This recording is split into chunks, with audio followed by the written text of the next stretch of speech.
جادوگر. نویسنده و راوی الهام پاگرد. پخش صوتی از آوای بوف. avayaboof.com.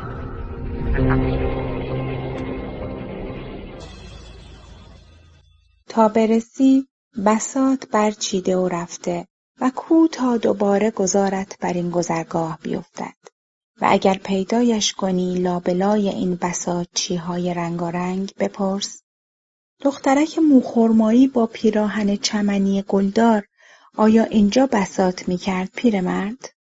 و پیرمرد سیگارش را که ساعتها تو دهانش خیس خورده نیمه جویده دندان میزند و از لای دندانها بم میشنوی: همه سراغ دخترک را میگیرند.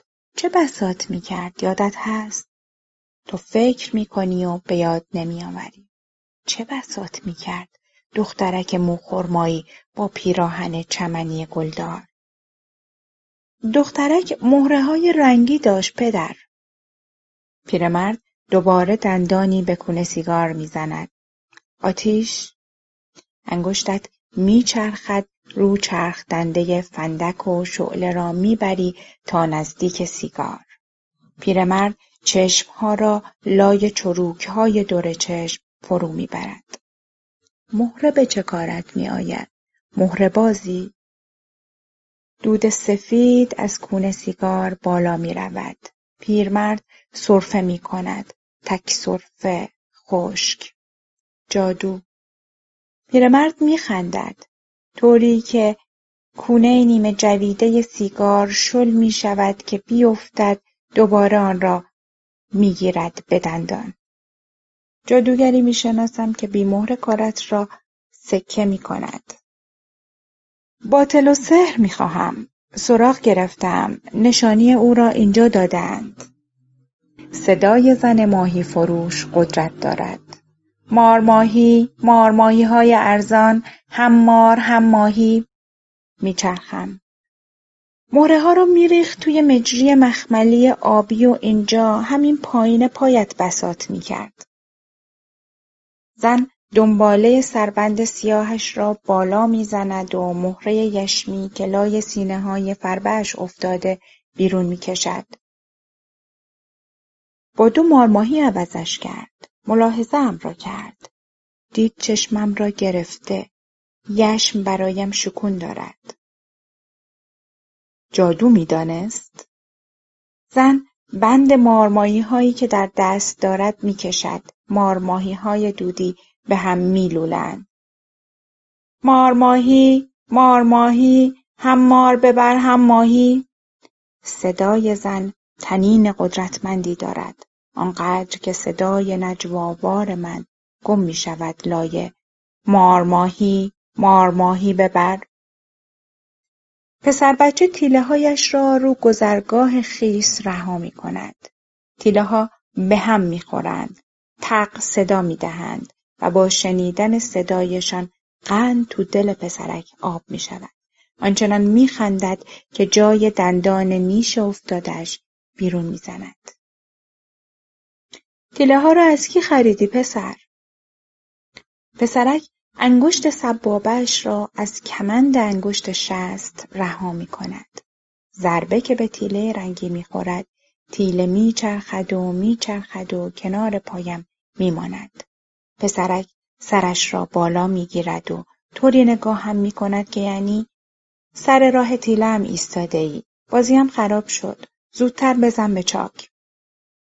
5 تا تیله شیشه‌ای بهم داد. تیله ها آبی بود. دست می کند تو جیب کت گل و گشادش. تیله های جور و جور کف دستش می لغزند. از لابلای آنها تیله شیشه‌ای آبی را بیرون می کشد و به من نشانش می دهد. این بود. 5 تا از این. همه یک جور. با باقی تیله ها فرق دارد. و تیله را جلوی چشمم می چرخاند. ببین 3 پره و 4 پره است اینها. 1 بار 4 پره و دوباره تیله را می چرخاند و 1 بار 3 پره می شود. مثل شعبده است. کجاست این شعبده باز؟ پسرک انگشت اشاره‌اش را به سمت نسخه فروش میگیرد. آخر مکاره، نزدیک ساحل، نزدیک راسته ماهی فروش ها. کنار ساحل ولوله است. دریا ناآرام، کف کرده و موجی. نسخه فروش نسخه هایش را تو کرباسها میپیچد و تو سبد حصیری میاندازد. بارانی است. نسخه ها عتیقه. نم باران هم خرابش میکند. چه رسد به این طوفانی که در راه است. پیشگویی تو؟ پیشگویی نمیخواهد. یک نگاه به آسمان و دریا بس است. اهل اینجا نیستی؟ نمیدانی؟ دخترک مهره فروش اینجا نبوده؟ نسخه فروش لحظه‌ای کند میشود. بوده؟ حالا کجاست؟ چهره پیشگویان را دارد نسخه فروش. به ساحل اشاره میکند. طوری که انگار این اشاره آیینی است که باید به جا بیاورد. ولوله را نمیبینی؟ دخترک به دریا زده. برنگشته. تمام مهره‌ها و باطل و سحرها را با خود برده. نسخه فروش نزدیکتر میآید. تنم را بو میکند. به گودی کف دستهایم نگاه میکند. بیچاره، تو هم جادو شده ای؟ خب من باطل و سحر میخواستم اما نه حالا. برای روز مبادا. جماعت را میبینی کنار ساحل. همه باطل و سحر میخواهند برای روز مبادا. برو جلوتر و بو کن. بو آشناست. راست میگفت نسخه فروش. از همانجا هم میتوانستم رایحه مانده در تنم را از آدمهای کنار ساحل بشنوم. همه لطف پستانهایش را برای همیشه در گودی کف دست دارند و رطوبت تنش بر تنشان مانده.